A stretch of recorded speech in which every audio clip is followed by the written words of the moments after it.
Hello and welcome to another episode or webinar of Teaching Physical Sciences. But today we're joined by Philip. Hello, Philip. Hi, how are we doing? Oh, I'm doing well, thanks. How are you? No, not too bad. Glad to be here. It's good to have you. And then we have Dylan behind the buttons. Hello, Dylan. Hello. Now, Phil and Philip. Do you go by Philip? Phil's fine. Okay. Some people call me Dr. Phil, but I'm not really a doctor. Okay. I'm sorry to hear that. Maybe next year. Perhaps in future. Tell us a little bit about yourself. Well, my background was in research chemistry and made the transition into teaching. I've been teaching for 8 to 9 years now and really enjoying it. Chemistry is my favorite section of physical sciences, so this is right up my alley. So you started with a career that paid quite a bit and then you changed to teaching. Why? Well, specifically research chemistry, unfortunately, doesn't pay all that well. It's very interesting work sometimes, but I wanted to work with people more. I really had a passion for science, and I'd like to see sort of a result from people and sort of igniting ideas, that light bulb moment. That's nice. I think that's why many teachers are where they are, because they like that light bulb moment. Absolutely. It's very rewarding. Yeah. Today's conversation is on quantitative aspects of chemical change, and I said a little earlier to Dylan that it was a grade 11 topic, but you corrected me and you said it's also grade 10. Partially. I mean, it kind of spans both. Very often it's introduced in grade 10 when you're starting to balance equations, make up formulas, starting to represent chemical change. Okay. So very often a lot of teachers start throwing in the idea of the mole. I know that it sort of rears its head when people start talking about ionization energies, other related topics. Okay. So a lot of teachers start speaking about the idea of a mole without actually going into it.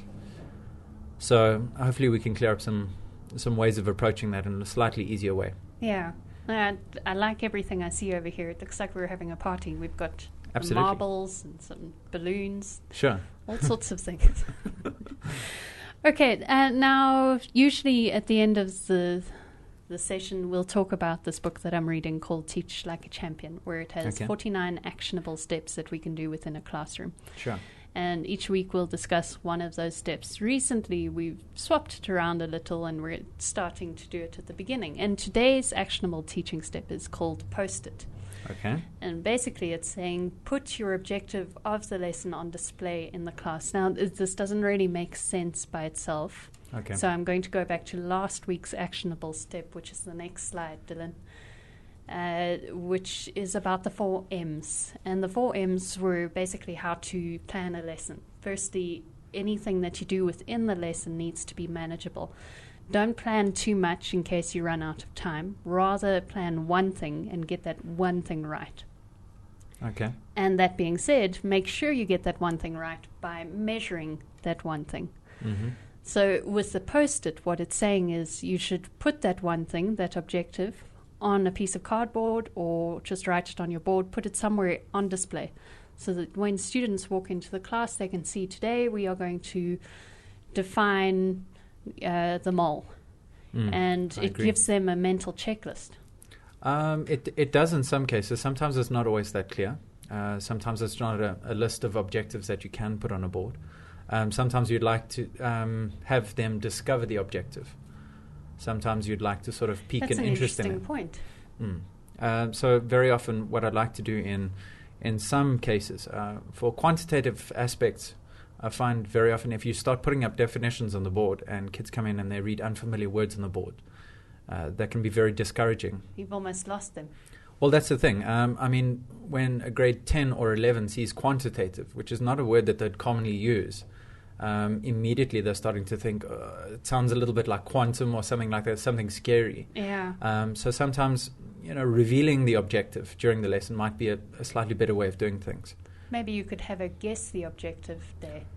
Perhaps. I mean, I'm all about them discovering something and sort of, one child goes up, is it this? Is it this? And they're sort of starting to probe at what could we be trying to achieve here. If you start sort of leading them on, they take a lot more command. Otherwise, very much, teacher is senior, and this is my objective, and I'd like you to do this by the end of the lesson. That's very, in my mind, sort of an old-fashioned model of teaching. And it would actually be yes, Dylan. Sorry, can I just jump in here quick? Yes. That point you just made is really interesting, but perhaps it could be turned around Yes. in making it explicit even that my objective for you as my class today is to think about these 3 things. No, absolutely. You may not have a specific content objective, yes. but you've still got an outcome that you're looking for Agreed. from the learners. Agreed. And so perhaps it's just about put your objective of the lesson and not limiting that to a content objective. Perhaps it's something bigger or different. It's a skill or a value. Could be. Agreed. Yes. Yeah. So, I mean, it may not, as Dylan said, be content related. It might be a skill or a question that you'd like them to ask. Yeah. So that does make a lot of sense. So there, in that sense, I would agree. I wonder how you would phrase the question that you want them to ask, how you would post that as an objective. I need you to ask a question that is relevant to... Well, I find investigative questions slightly more probing than an objective. If the objective is to get them to answer the question, Yes. then I would agree. For instance, I mean, you could post an interesting question like, how many particles inside this tablespoon of water, something that they relate to. And then they're trying to think, how would I do that? And as soon as they start thinking that, you've got them hooked.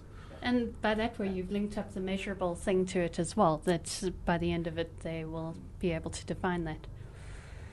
Okay, well, now I like that conversation. Ah. Thank you. Shall we get on to the topic for today? Absolutely. Quantitative aspects of chemical change. Sure.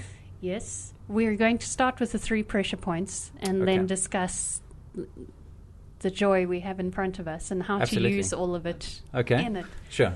Okay, the first pressure point says teachers get fixed on definition of mole and teaching the equations rather than teaching the concept. Okay, I need to stop you here.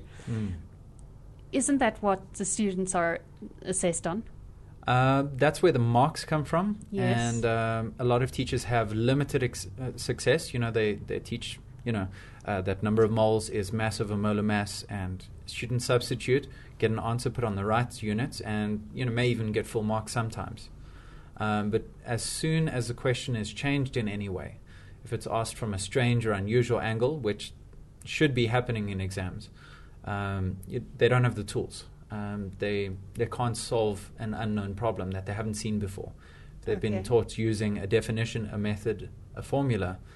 They're not actually critically thinking. What does this lead to in grade 12? Well, in grade 12 is where the applications come in. So they need the application knowledge in order to cope with grade 12 chemistry. Absolutely. This is the ABCs of chemistry. In grade 12, I like to say to them, they're learning the poetry. And you can't do poetry unless you can learn to spell first. So that's a really good analogy, actually. Well, that's the thing. So, stoichiometry, the mole, a lot of chemistry is based on this. If you're going to treat chemistry like mixing chemicals, like you would with a recipe, you're not going to make your product unless you know ratios, basic ratios. The maths is not complicated, but it's very often taught as here's a formula, put in the numbers. And unfortunately, when problems change, kids are ill-equipped. And they've been taught to think that way, unfortunately. So that definitely is a pressure point, and that's something I've seen a lot. Yeah, it would strike me as something we would see. There's a lot of talk in the CAPS document about creating this inquiring mind. There's some contradictions, I find. Yes. A lot of the things inside the CAPS document contradict that. They very often say, show how to.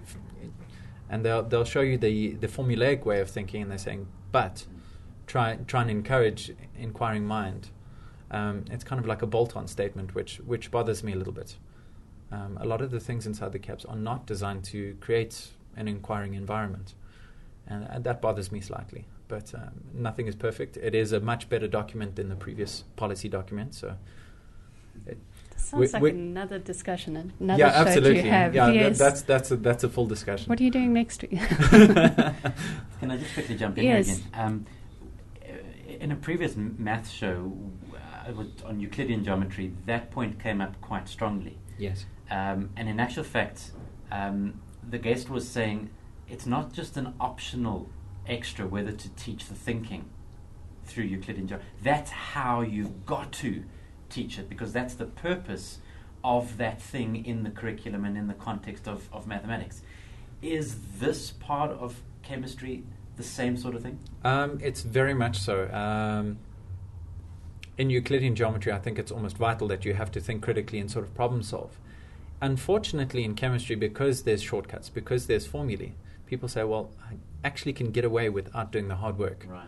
And the problem is that that's going to limit a learner to, maximums of 50s and 60% in exams, which is not where we want them. We don't want them just occasionally getting a right answer because they put numbers into a formula. We really want the concept to be solid. Even though the concept itself and understanding the concept doesn't get marks, is not the measurable aspect, the likelihood that they'll succeed further down the line is much greater. Yeah. Okay, point number 2. Teachers also teach methods rather than teaching the amounts of chemicals. Shortcuts to answer. You've just spoken about that, haven't you? Well, I mean, they're very integral to each other. I've seen a lot of sort of cheat sheets almost, shortcut diagrams. When I first started teaching, that was the way that I taught this. I sort of had it like, here's my mind map for a mole. Yes. If I get given mass, this is the method that I Yes. use. If I get given volume or concentration, these are the methods that I use. Not trying to understand why I'm using that particular method, but this one works and it gets the right answers. Yes. So you say when you first started teaching, that was... Absolutely. I'm really glad you said that, because so often I feel like the only one who admits to teaching things formulaically when we first start teaching. Absolutely. I think all of us do. And sometimes you fall back on it because it does work. And very often what works gets marks, and it gives that reward to the kids. Yes. They're very marks focused. Yes. And a lot of them really have to be convinced of the value of this type of thinking as well. Yeah. And as teachers also, we need to be convinced of the value of that thinking as well. Sure. Okay, the third one says learners struggle with strange and unfamiliar numbers and what those numbers mean. I mean, that Avogadro's. I want to say avocado. A lot of my learners do. Avogadro. Avogadro. Yeah. Okay, that number just looks like something from space. It's a very, very odd number when learners start to think about it. They don't think in scientific notation. Pretty much nobody does.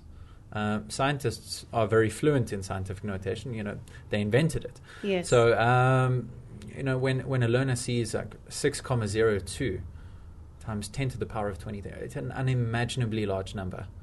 I'll show you some examples later on in the show. But it's just an unfathomable number. There's nothing in normal life that relates to that number. And also the fact that it's 6,02, whereas in South Africa we work with metric units, and it's all, it's a decimal system. Sure. And now we've got 6,02. It seems like an odd and random number. Yes. But there's very good reason behind it, and getting kids to understand that reasoning and that importance is part of a teacher's challenge. Yeah. Shall we go to your 5-point teaching and strategy? And this is where we're going to explore all of these activities, aren't we? Well, I'm just going to give some ideas, some things that I found useful in breaking through some of the barriers. Yes. And a little bit of a softer landing for the learners, because traditionally this is seen as the test case for difficult things to learn in chemistry, because in previous time... Just unpack that a little bit more. There's been a lot of research specifically on teaching this section. Okay. You alluded to Johnston's triangle. His original paper was on teaching this particular subject. And he realized that there was a lot of difference in teaching methodology. And the pedagogy was different, but the problems were the same no matter where he did the research. Okay. And the problems in conceptualizing the number of the mole or the way of introducing the mole. And the idea behind the things that I've got on the table today are just to kind of introduce macroscopic representations, to get into his triangle like you were mentioning earlier. The idea that if students can hold something, make it tangible, yes, it makes it easier to transition into symbolic or microscopic representations. Okay, so just to confirm, in case anyone's watching for the first time, we do spend a lot of time talking about this Johnston's triangle, where Sure. you teach the microscopic and the macroscopic and the symbolic separately, and tell the learners that you're switching between. And you explain the views. linkage. Yeah. Yes. Well, today is all about kind of not so much blurring the lines, but linking the two. Okay.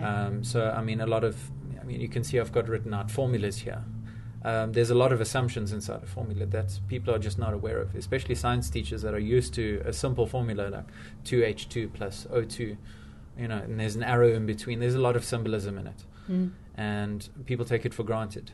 And you've got to realize that a learner that's, maybe a second language speaker even, there's elements written in another language, there's all sorts of numbers all over the place, there's math symbols in there, there's even an arrow just to... Yes.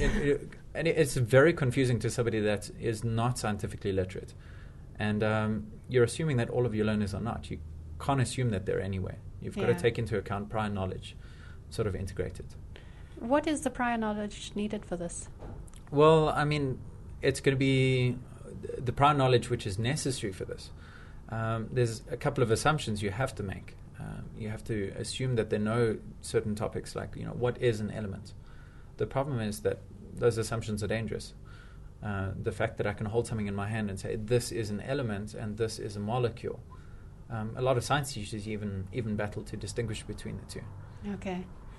I'm glad it's not only me. No. These terms are, and I've even had arguments with a lot of science teachers. I still learn a lot every time I speak to them.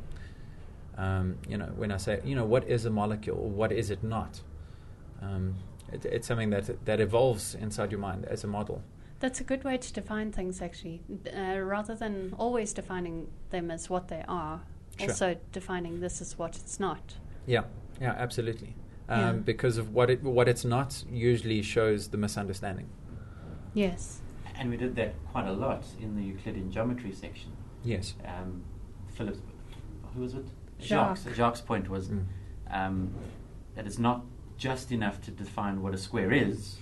Yeah. It's also important to define what a square is not. Sure. Because that unpacks a whole lot of other misconceptions that learners may hold. Absolutely.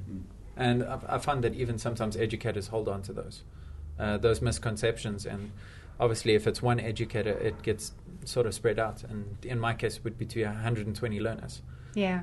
So it's quite important that we discuss these things. Okay. Dylan has found a picture of the triangle, yes. And we've got the macro at the top, sub-micro, and the representational, or the symbolic as we've called it. Mm-hmm. And the macro being what you can see, the sub-micro being the smaller scale.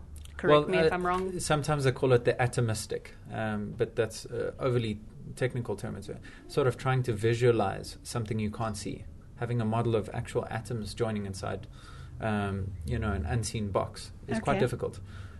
Because I tell my learners that chemistry is actually very visual. If you can see it that way, it opens up a lot of possibilities. Making it visual is a challenge. I like that atomistic rather than submicro, because I do get confused, which is not surprising, but I do get confused between what qualifies as macro and what qualifies as submicro. Sure. Atomistic. Well, this is where the confusion comes in. I've got a couple of things on the table which are definitely macroscopic. They are big. I can hold them with my hands. I can feel them and touch them. But there are models of something which is unimaginably small. The idea behind them is that I can plant that picture and start that modeling, that microscopic modeling, and that would be the link to the microscopic. Okay. And chemistry, the bridge between microscopic happenings and macroscopic effect, is probably the biggest challenge, and it affects so much. I saw one of your other webinars on gas laws. Yes. And that entire episode spoke about the link between the microscopic gas particles and the macroscopic volume or pressure or temperature. Yes, Okay. it did. Well done. Okay, so the 5-point teaching strategy, usually we would read through them and then we would do the activities afterwards and talk about which one is which. But it turns out you've actually got not an activity, a demonstration for almost every single point. So we're going to go through it one by one and do the demonstration. Sure. Good. Establish the concept of the mole as just a number. Okay. Now, what I like to do when we start talking about the mole is not to start with the definition as per textbook. I mean, telling me that it's the number of particles in 12 grams of carbon-12 isotope. There's so much technical language in there. Immediately when you've done that, you've lost the hook. Yeah, you've lost me already. Well, exactly. So, I mean, just rattling off technical terms like that or putting them up on the board doesn't teach anybody anything good. Okay. But, I mean, the break-in analogy that I really like teaching learners is starting to talk about a baker's dozen. It's an almost universal number. That's, if I say that I'm going to give you a dozen of something, I could reach over here and give you a dozen of these pegs, and you would know exactly how many to expect. If I said 1 dozen, what would your answer be? 12. There we go. If I said 2 dozen, 24. Immediately. It's almost innate, and it's something that we've learned to do, is that I can have one number which represents a much larger sample. So I can have 1 dozen which represents, 12 rolls or 12 sweets or, anything. It's mostly edible goods, I think. I can't think of a dozen of many other things. Yeah. But a dozen really, really works nicely. It kind of breaks them into that symbolic thinking of, one of these represents 12 of those. Okay. And it also doesn't use the decimal system. Yeah, absolutely. It's nice, easy numbers that kind of breaks in the multiplication or the division. So, I mean, once they've got that down, another good approach is to say, well, what if I sold you a half a dozen of something? And then they say, okay, now I can start thinking in fractions of that number, fractions of 12, or multiples of 12. That's a really nice analogy to start thinking, it's just a number. 12 is just a number. A dozen is just a representation of 12. Okay. And in the same way, a mole is just a representation of Avogadro's number. The actual number is not that important yet. Okay. We can start speaking about the number a little bit later on. But the fact that it's just a number is really, really important.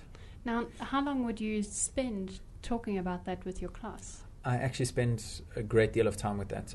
One of the things that we like to do is, now that we've established that it is just a number, how big is that number?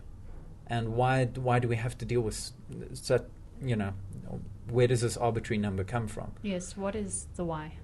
Well, the reason was why is it's an interpretation between mass of particles and the periodic table.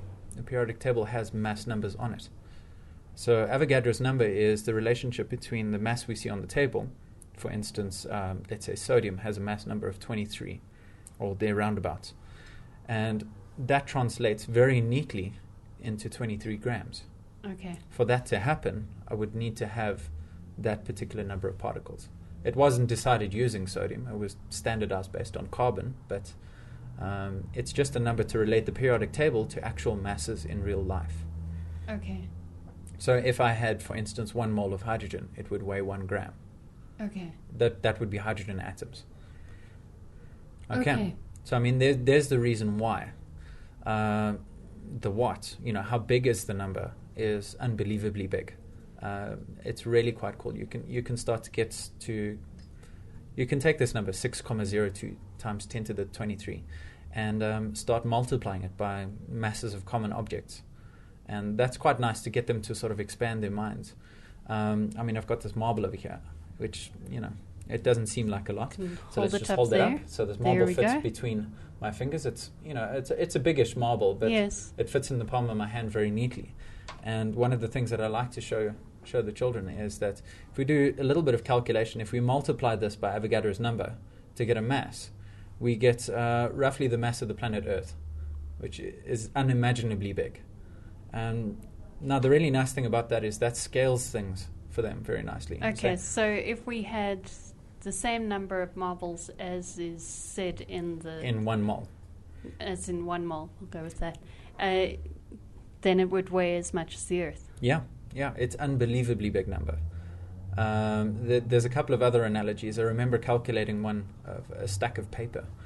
If you had a mole of paper sheet stacked one on top of the other, you would have a pile which reached to the moon and back 4.5 times. Sure. It's a staggering number. So it just gives a sense of scale for, I'm using such a big number. What does that mean? And that's a nice question to put out there to the class. How is it possible that such a staggering number is necessary for 1 mole? And they say, I'm never going to deal with the mass of the Earth in a chemical reaction. So what I'm dealing with is really, really small. And just to sort of demonstrate the point is I've got a lot of these samples, and I'm just going to hold some of these up for the camera, is I've actually got 1 mole of several substances. And let me just sort of get that out there. This is 1 mole of sulfur, which is 32.1 grams. Something I particularly like, and this is something that's in everyone, is 1 mole of water. I mean, that staggering huge number of water molecules is just 18 grams, and it just fits inside there. And there's a really, really tiny amount of water to our terms. I mean, I can fit this in a mouthful, but that is 1 mole of water. That's a huge number, and that's the number of particles inside there. Okay. So one of the other things that this demonstrates is I've got a sample of aluminium over here. It looks very, very different. Sodium thiosulfate. They won't know that chemical in most cases, but it demonstrates how different 1 mole can look from one chemical to the next. Okay. Now, don't we usually measure things in mass and do things according to that? Absolutely. We do things in terms of mass. When I make a recipe, when I bake a cake, when I like to use a lot of cooking analogies because it's something that a lot of learners have either seen or done themselves, and it gets me to imagine food, which I'm a big fan of. So, Who isn't? So why do we need to know a number if we're working with mass? Well, that's the thing. When you start to take a look at these different samples, one thing that immediately kids notice, apart from the fact that they look different, is that they occupy different volumes and that they have different masses. So if I'm talking about the same number of particles of aluminium as I am talking about sulfur, I'll have a different number of particles. Okay. And that brings my marbles into play. Okay. Now, what I've got in these 2 cups, and we started talking about marbles a little bit earlier, is I've got these 2 cups. I'm not sure if you guys can see them. Let me just hold them up for you. I've got these 2 cups which have got exactly the same mass of marbles inside. Yes. So we've weighed this out on a scale, and I found them to have exactly the same mass.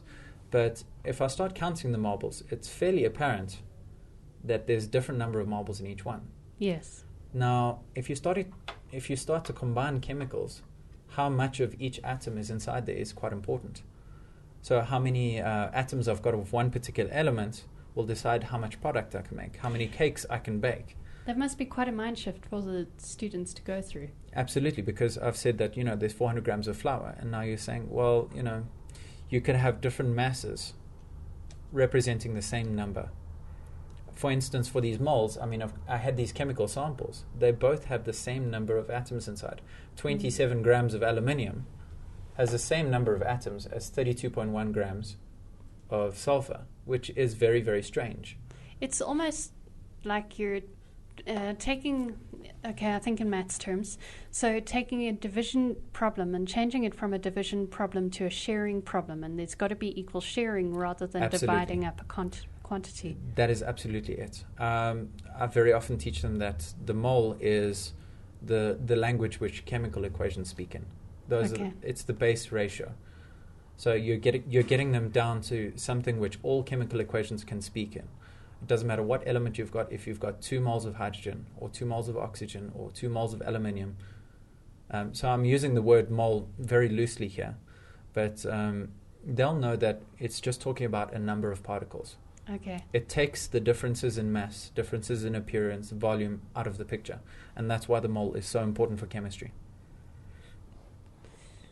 I like this thought process that we're going through. Okay, you've got to kind of see where they come from. Yes. And where they come from is a place where they've combined things. And I particularly like the cooking analogies because, combining things gets you a product. And but then the downside of the cooking analogy is that it all works in grams rather than in numbers of... It does make a good discussion piece, though. I suppose so. The one nice thing is you can say, okay, well, if you're putting in 5 eggs, are they big eggs or small eggs? Does it make a difference to the recipe? Which is quite nice. You're saying, okay, well, you've got to add in 5 potatoes to this particular recipe. Are you going to use small ones or big ones? Will it make a difference in the outcome?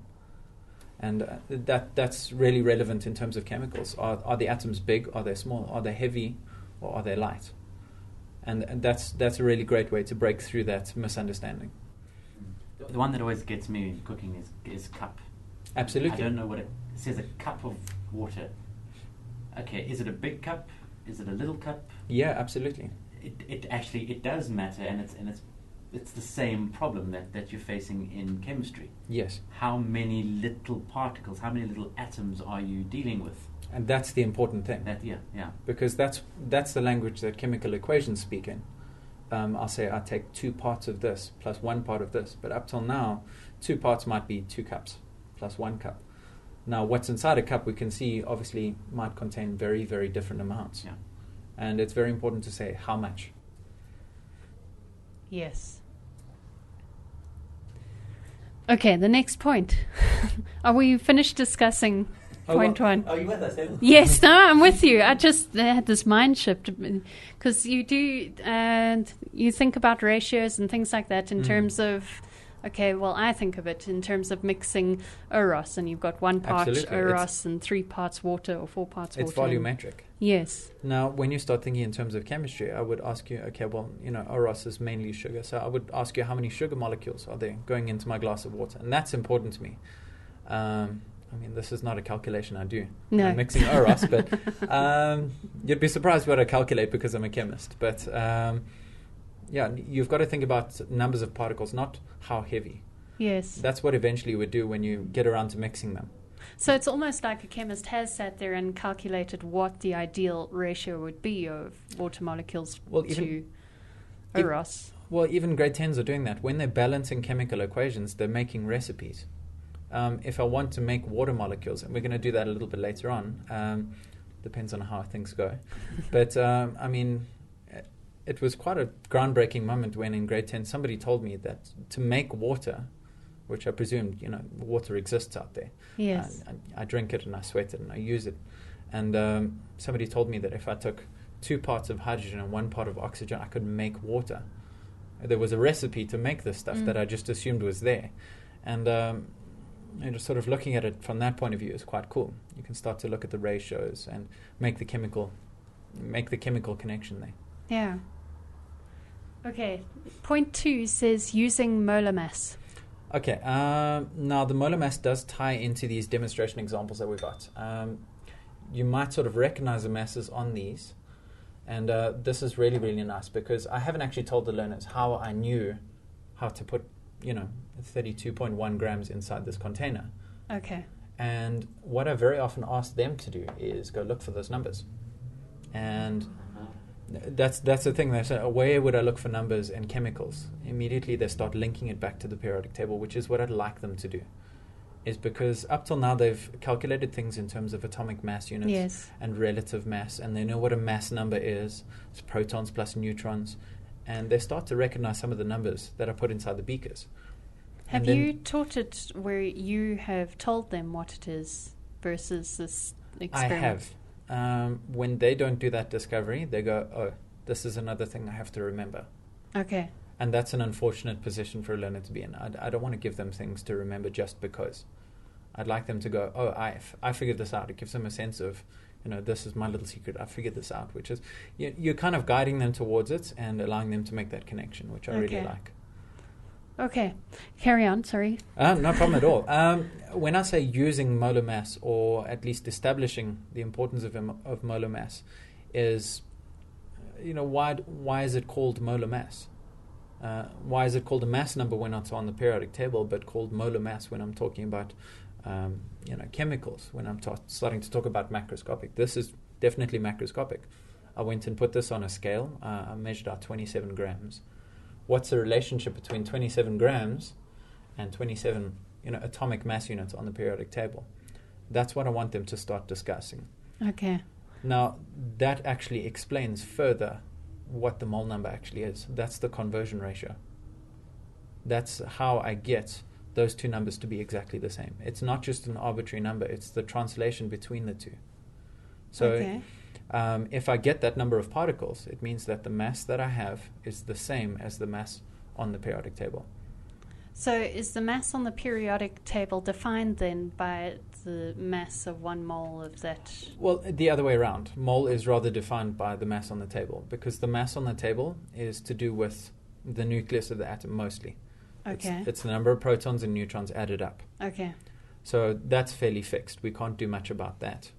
But if we calibrate the mole, which is a man-made number, to be a certain amount, it's quite convenient if I want a certain unit of these chemicals. Okay. if that unit has the same mass as it does on the periodic table. And they would know already that that mass that's on there is linked to the protons and the... They would have to be reminded sometimes. If you're teaching this in grade 11, a lot of them have forgotten structure of an atom. They might go, is it the big number or the small number?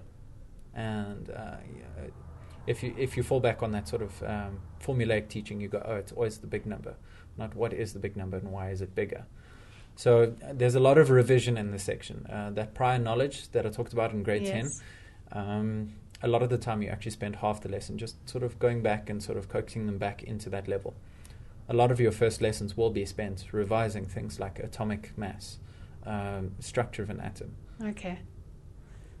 Okay, so using molecular mass or molar mass, using molar mass, you would just use these again as your demonstration? I very often do tie them back into the because they're familiar with these samples, they know that there's something in common with all of them. They all have the same number of particles. Okay. That's the link. When you're starting to use molar mass, you say, okay, well, where does the link come from?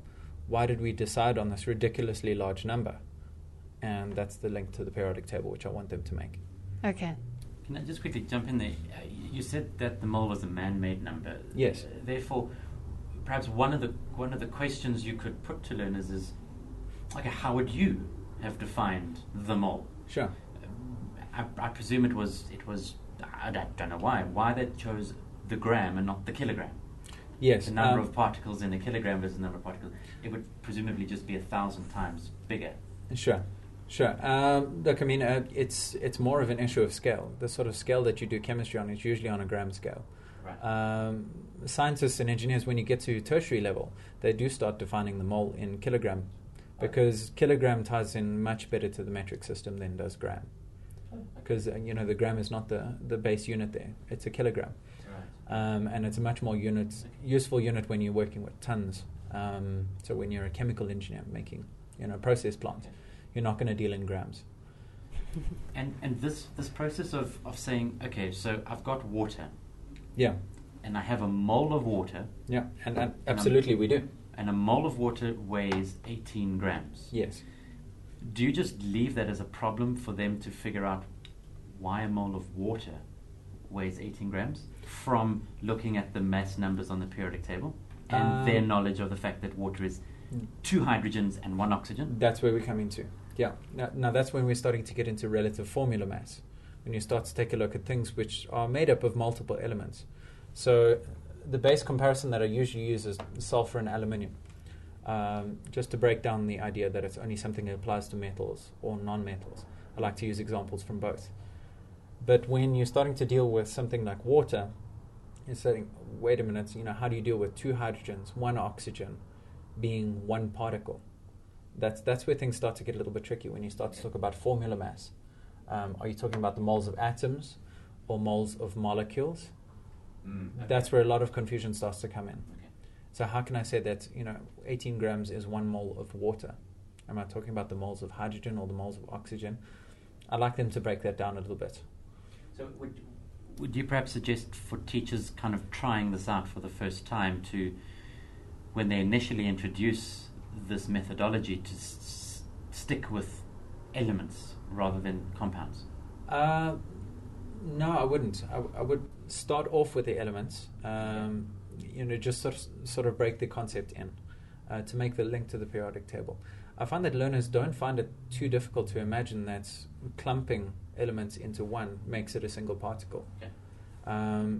But later on, when we start talking about conservation of mass, we can start talking about my little water molecules, which I've made out of pigs. Okay. So the idea that this is now a separate particle, and I can have a mole of these particles, is a next leap. I don't have to just talk in atoms or marbles or balloons, as we'll see later on.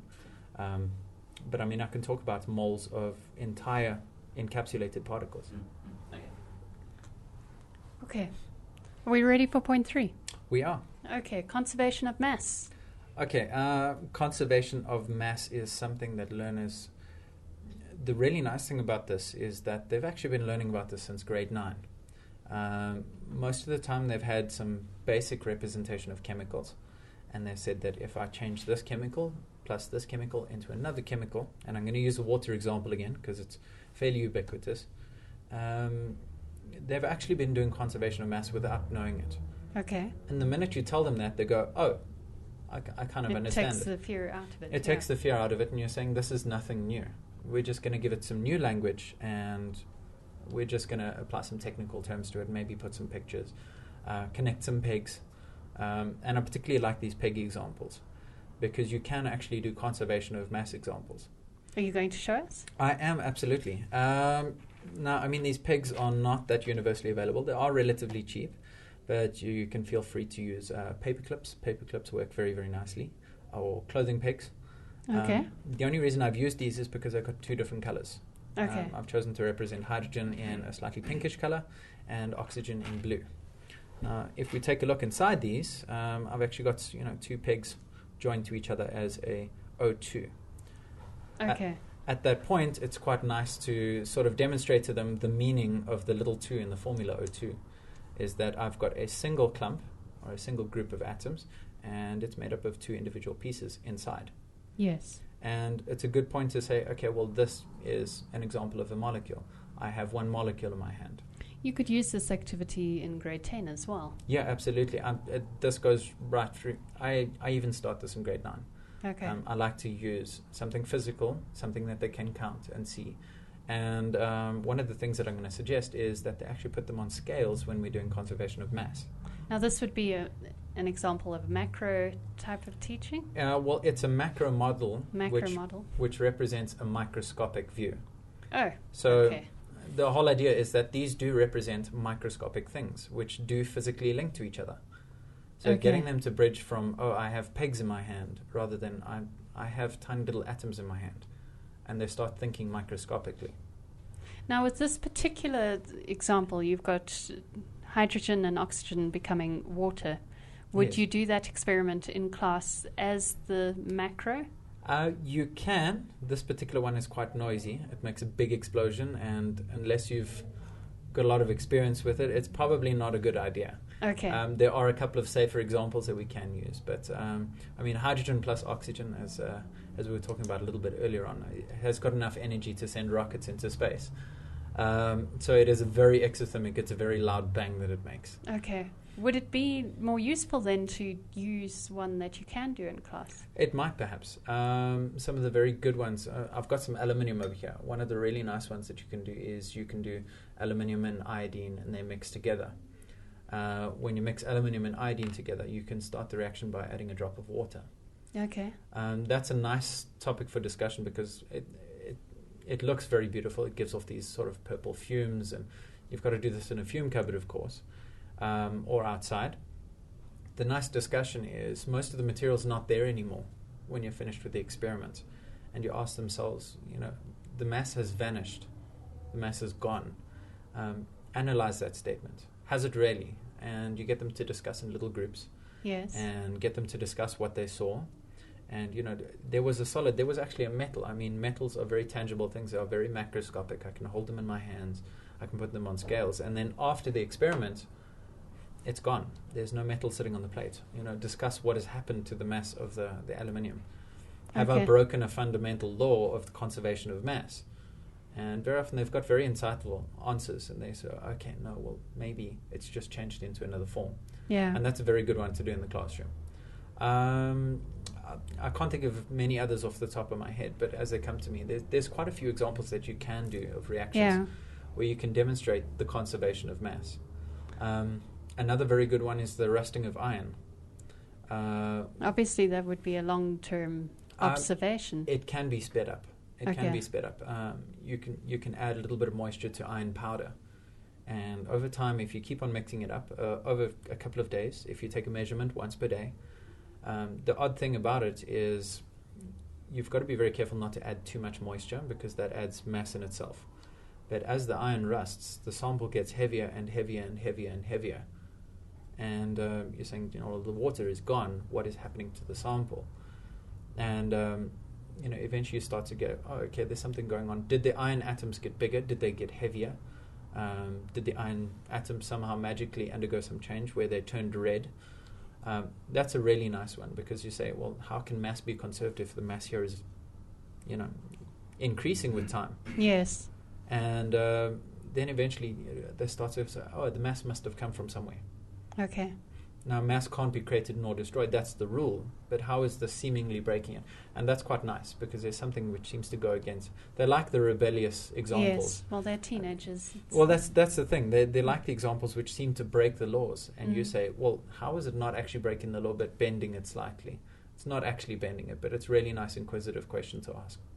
Okay, so you've done an experiment like that, and then you would bring out these pigs Absolutely. to show the microscope. I like these because they cheap by the dozen. They really are available in massive quantities, and they get to play around with them. And if you do use paper clips, you would prefer to have different colored paper clips. Yeah, I mean, it's just easier to keep track of the different atoms. Yeah. Choose one color for the oxygen, one color for the hydrogen, if you're using this example. So something I particularly like doing is I like giving them a set number of each one. Yes. Okay, so now we've established that, 2 pegs joined together represents O2, and the small number, the symbolism of the 2, represents 2 of the oxygen element. So we've got these 2 linked up over there. Just hold it in front of this camera. Oh, there we go. They are really, really tiny, so I'm hoping that Dylan can... It's the typical pigs you'd find on cards. Yeah, yes. These ones specifically are for gift cards. And that's a really nice way of saying, okay, well, what does the symbol O2 mean? Oh, it's a group of 2 oxygen atoms. Now, if I do the same thing for hydrogen, this kind of reminds them about the balancing. Now, this large coefficient on the front here. That's a really good point, actually. So there's a 2 and the 2, and the 2's mean different things. Yes. Carry on. Well, this is the thing. So I say, well, I've got 2 hydrogens. And I ask them the question, is it the large 2 or is it the small 2? Yes. Which one is it? Is it the coefficient or is it the subscript here? And, because they've got something to follow from, they say, oh, okay, well, the O2, the small subscript, the small 2, okay, that must mean that. So what does this 2 mean? This 2 means that there's another group of 2 over there. Okay. And the really great thing is, when they start to make the water molecules, I've got a couple here. Let me just show you my completed water molecule, my little piece of work of art over there. And the colors are matched to the Absolutely. sides that are there. Okay, now the thing is not to just show them that it represents, it's actually to get them to unclip and make their own water molecules. Okay. That they start understanding that there's an actual physical process going on here. There's not just numbers of this changing into that. Say, okay, well, what happens when I make water? Yes. Okay, so what do I have to do to make water molecules out of H2 and O2? And then they start to problem solve. They say, okay, well, first thing I have to do is I have to break apart the oxygens over there. Yes. Okay, and what's the recipe for making water? Well, there's 2 H's for every 1 oxygen, and that reminds them of that symbolism over there. So microscopically, what is happening? Okay, well, that means that these 2 hydrogens are linking up with this oxygen, and we've made ourselves a water molecule. That means that I've still got an oxygen atom left over, and I can make another one. It's a very visual way of teaching balancing equations. I particularly like it I find even grade 12 still struggle with balancing equations because they haven't had a visual representation. They see it as purely a maths exercise. Yes. Which it's not really. They see it as accounting for chemists, and it's not. It's can you count to 5? If you can count to 5, you can balance equations. Yes. If you see it in a visual way. So you can show them that I've used up all the hydrogen, used up all the oxygen, and made 2 water molecules, which matches up with the coefficient on the front, which is really nice. Now, the reason I've used this example is if you've got a mass balance near you, you can weigh the pegs that you put in, and the 2 water molecules which you've made out, surprise, surprise, have got exactly the same mass. Okay. All that's happened is you've now linked them together in a different way. And that's a really nice sort of physical way of demonstrating conservation of mass. All the pegs that I put in to make my products must still be there, and they don't magically gain or lose mass. They are still the same pegs. Would you go as far, perhaps in this example, or leave it for a later section, of using little pegs for hydrogen and big pegs? To represent the atom sizes. The fact that the atoms are not all the same size, there's a relativity between them. Or is that, you think, going to muddy and cloud the issue that you're trying to pull out here? Kind of coming back to our earlier point, keeping your objective? What is it trying to do front and center? I don't think it's going to muddy it too much. In fact, that's the reason we've got these balloons over here. Is the idea that some atoms are big and some atoms are small, and the only important thing about it is how many you've got. So, I mean, focusing on the idea that I've got this many of this, doesn't matter how big they are. If I've got the old adage of a ton of feathers or a ton of lead, there's going to be different numbers of particles. So the number of particles are very important.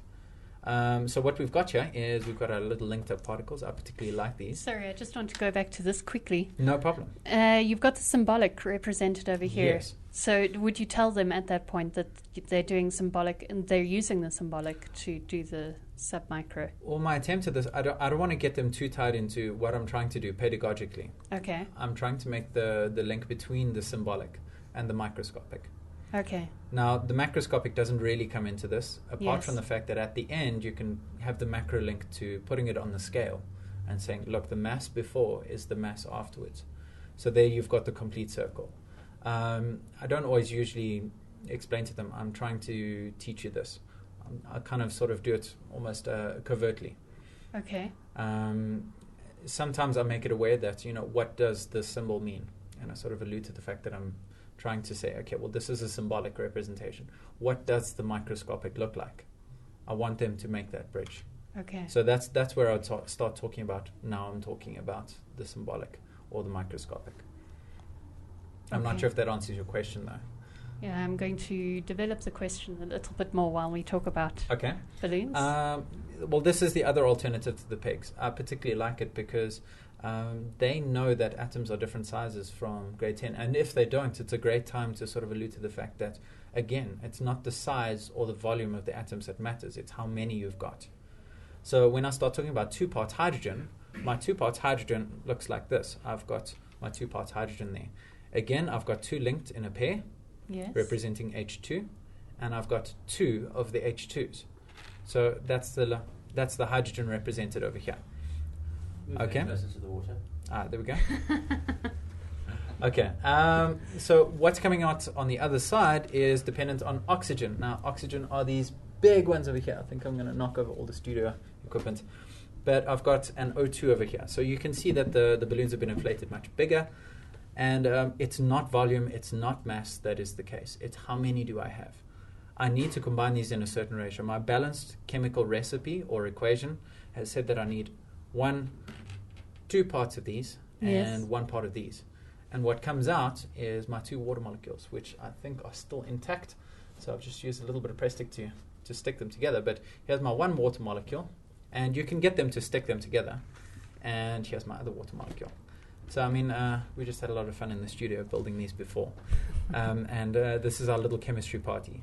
And what you can see is what's on the left-hand side here is the same number of atoms and the same type of atoms that come out on the other side of the equation, linking them up with that symbolic arrow. So I particularly like this. It's a very physical way of thinking about atoms. Far too often chemistry is just numbers and letters, and it stays in the symbolic. It gets Yes. stuck in the symbolic, which is very abstract. The fact that O2 is a real thing, either microscopically or macroscopically, is very often lost in chemistry. Showing them pictures, getting them to play around with balloons, and saying, "Oh, okay, if I stick these two balloons onto one of these oxygens and these 2 onto another one, I can make myself a water molecule." And there's something physical happening at a microscopic level. Okay, so I've developed my question a little Yes. bit more based on what you've told me now. Mhm. With previous guests, they've always said that you must definitely state, now I am talking about this, and now I'm talking about symbolic, and now I'm talking about macro. So what you're saying through this example is that you don't always have to be explicit about talking about these It different can things, be implicit. but you must represent all 3 or touch on all 3. I have to tell them what I'd like them to do. In that case, yes, the objective has to be clear. I'm saying, well, how do I link the symbol? So there you're alluding, you're saying, I'm now speaking about the symbolic. Okay. Many learners, I don't think it's necessary for learners to know the 3 cornerstones of Johnson's triangle. I think it's important for me to understand Yes. that those are the 3 cornerstones for a learner to accept those. So, I mean, that's a pedagogy behind it. Yes. But they might get a bit confused if I say, this is the symbolic. A lot of them are developing their understanding of the word symbolic or microscopic. They might get caught up on the word microscopic rather than speaking about what we're trying to talk about here. I don't want to get them too tongue-tied as I'm doing. Okay, so maybe what's happening is when you're doing it, yes, you're talking about this is linked to, look, here's the symbol for this, and yes. here is the atom. Mm-hmm. You're not saying symbolic, and you're not saying micro, submicro. Yeah. But you this are is the thing that saying it in other words. Yeah, I don't think getting too tied up on the terms is the point of the exercise. Yeah. Do they get the concept, and have I internally gone through those three corners? I mean, they're a very good guideline. Yeah. For years, I developed methods which actually addressed those without even knowing the triangle existed. Yeah. It's a really nice affirmation that it does exist. It's and a great feeling, agrees. isn't it? Yes. But I don't want to get them too tied up on what I would like to achieve in terms of, I've ticked this box and this box and this box. Yes. No, I think I understand now that you're Okay. addressing it without making it explicit. Yes. Yes. Absolutely. I think we need to make some space in our chemistry party over here. This party blows. Okay, are we ready for point 4? Absolutely. And point 4 says limiting reagents. Now, I had to ask you what a reagent was. Okay, and all of the learners will as well. Okay, good. Okay. Now, It's not- limiting reagents are that ingredient that you run out of. Very often, let's say, I'm trying to make something, and I'm going to use the cooking example again. I run out of something when I'm trying to make a cake, or my favorite is flapjacks, and I'm permanently running out of eggs and flour. And there is always something that runs out before the other things.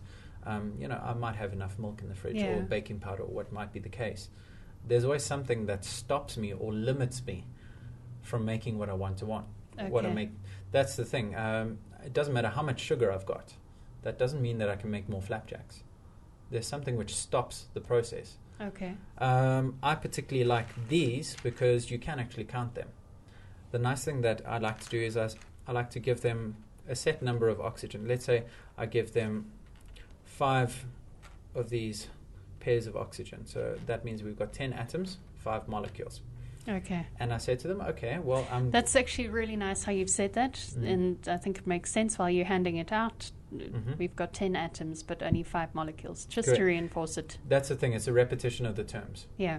Now, I'm going to do exactly the same thing for you in terms of hydrogen. I'm going to give you 5 of these as well.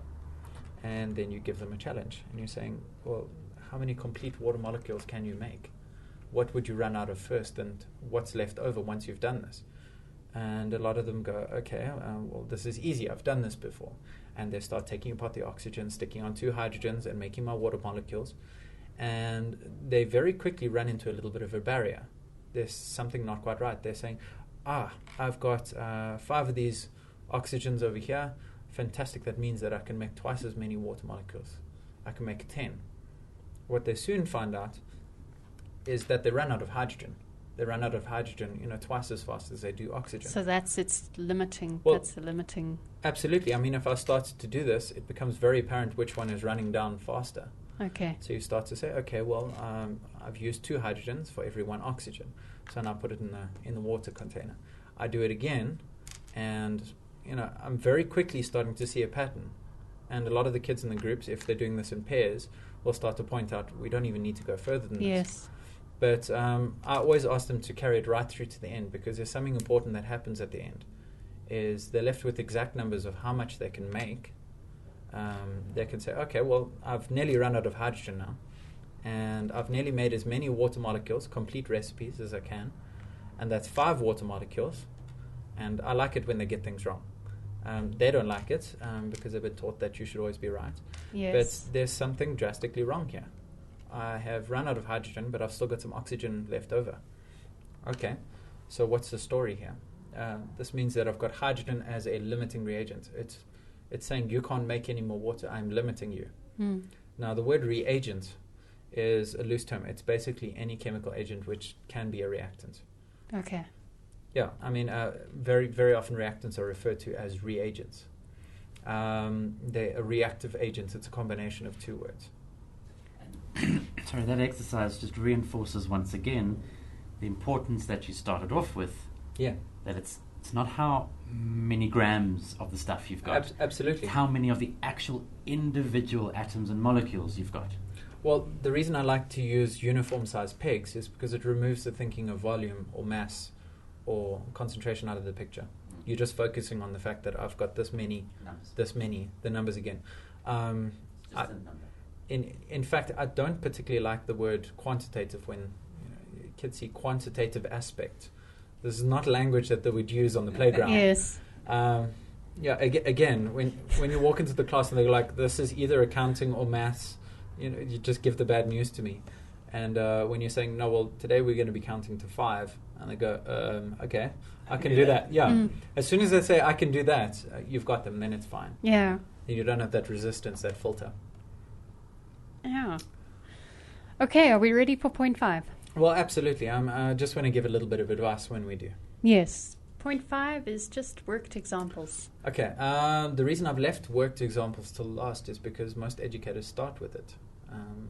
It's more of a discussion point. I'm not going to be sort of working through examples with the teachers. I'm fairly sure that they know how to substitute numbers and say, okay, that's that, balance the equation first, convert into moles, convert out of moles. They know the process. If you are struggling with those kinds of things, please visit our website. Absolutely. And there's lots of content there. In fact, There we you're go. on some of those videos. Yeah, well, there we go. I get If you'd around. like to see more of Bill. Yes.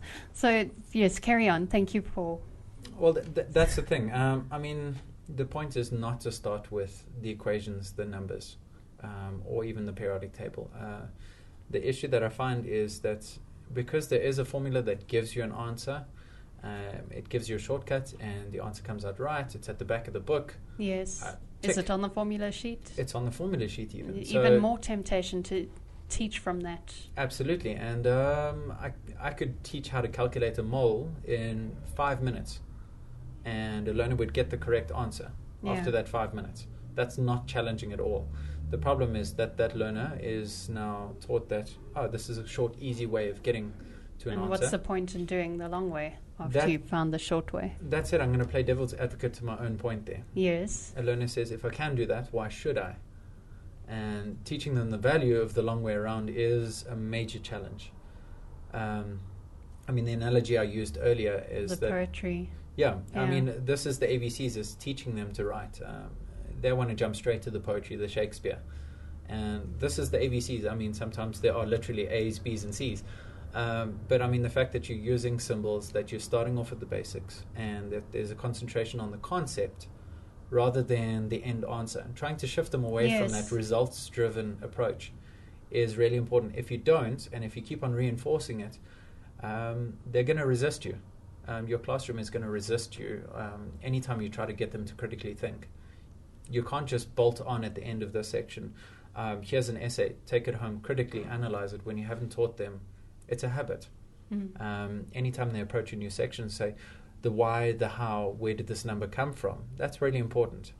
And I've seen a lot of teachers approach it from the point of view, here's a homework essay. Go write an essay about Avogadro.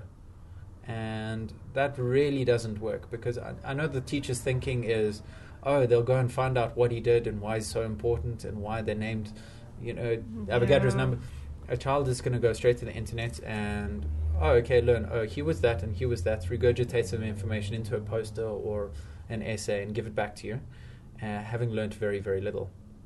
These hands-on exercises are really, really important. And in fact, when you're doing the work through examples, sometimes it's quite handy actually to keep the pegs around.